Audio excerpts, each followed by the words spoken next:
श्री कृष्ण जय हो मंगलमय हो।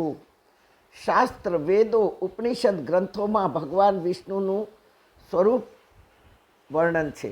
ભગવાનનું મસ્તક બ્રાહ્મણો છે, જેને બ્રહ્મ વિદ્યા શીખવાની છે.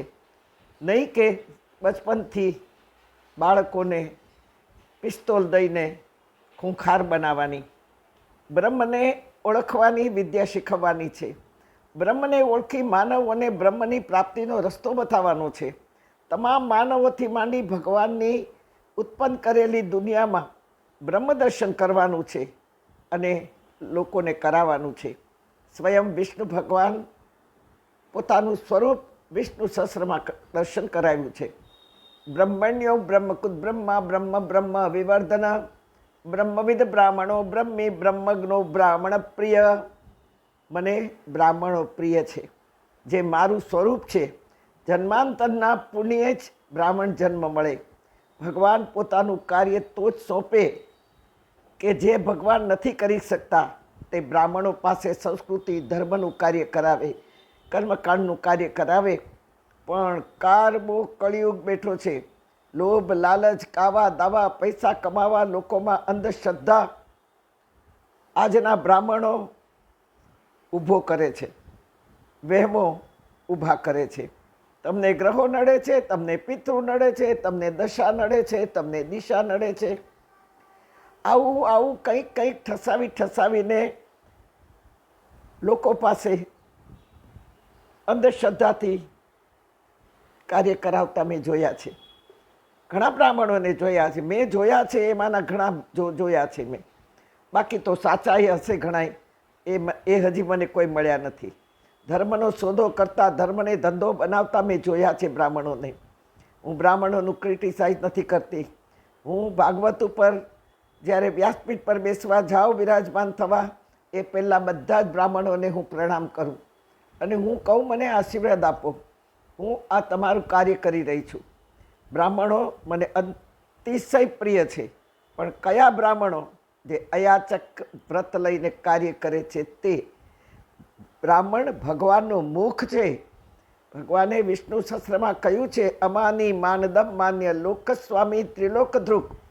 ત્રણેય લોકમાં હું અમાની છું, માનની અપેક્ષા કરતો નથી. અને છતાંય હું પ્રત્યેકને કીડીથી હાથી સુધી બધાને માન આપું છું.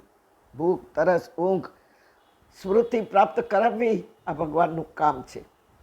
બિલકુલ માનની અપેક્ષા રાખ્યા વગર હું કામ કરું છું. બ્રાહ્મણ મારી જેવો હોવો જોઈએ, મારું સ્વરૂપ છે. ભગવાન કદી માગતા નથી તો બ્રાહ્મણે પણ કદી માગવું ન જોઈએ. બ્રાહ્મણ અયાચક હોવો જોઈએ. પણ મને તો ક્યાંય એવો બ્રાહ્મણ દેખાતો નથી. હું જેટલાના સંપર્કમાં આવી છું એના અંતર મને વાંચવા મળ્યું છે, એની વૃત્તિ મને વાંચવા મળી છે. તેથી જ કદાચ ભગવાને મને ભાગવતનો અધિકાર આપ્યો હશે. હું બ્રાહ્મણ નથી, ક્ષત્રિય છું, લોહાણી છું. પણ ભગવાને મારા પર ભરોસો મૂકી અને મને વ્યાસપદ આપ્યું. એ સત્ય છે. કદી મેં ધર્મનો સોદો કર્યો નથી. કર્મે બ્રાહ્મણ બનાવી. ગર્વથી અને ગૌરવથી કહું છું કે હું ભગવાનના ભરોસે સહી ઉતરી છું. આજે 85 વર્ષની ઉંમરે પણ ભગવાનની દ્રષ્ટિ મારી ઉપર છે. સતત કાર્ય મોકલે છે. મિરેકલ નથી લાગતું, ચમત્કાર નથી લાગતો.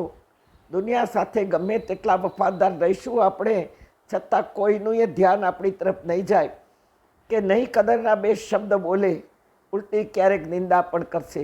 પણ ભગવાનના 1000 હાથો છે, 1000 મુખો છે, 1000 ચરણ છે, 1000 નેત્રો છે, 1000 કાનો છે. તેથી હજારો કથાકારો, વક્તાઓ, પ્રવક્તાઓ, સ્વામીજીઓ, આચાર્યો, સંતો, ધર્મ પ્રચારકો તરફથી નજર હટાવી અને ભગવાન આ જીવ પર કે જેનું નામ બીજું રાજાણી છે, ભગવાનની દ્રષ્ટિ મારા ઉપર ઠરે છે.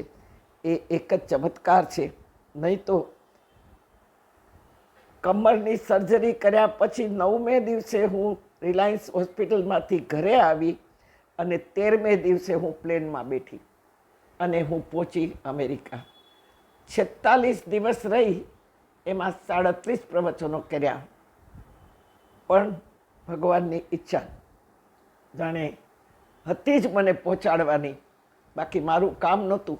કારણ કે હું પ્લેનમાં બેઠી ત્યાં સુધી સરખું બોલી નહોતી શકતી, ચાલી નહોતી શકતી, બેસી નહોતી શકતી. પ્લેનમાં મેં આંટા જ બાર્યા છે. અને મને પૂછવામાં આવ્યું ત્યારે મેં કહ્યું કે મને સર્જરી થઈ છે અને આઈ એમ 85. ત્યારે જેટલા એ પ્લેનમાં સાંભળ્યું એ ચકિત થઈ ગયા.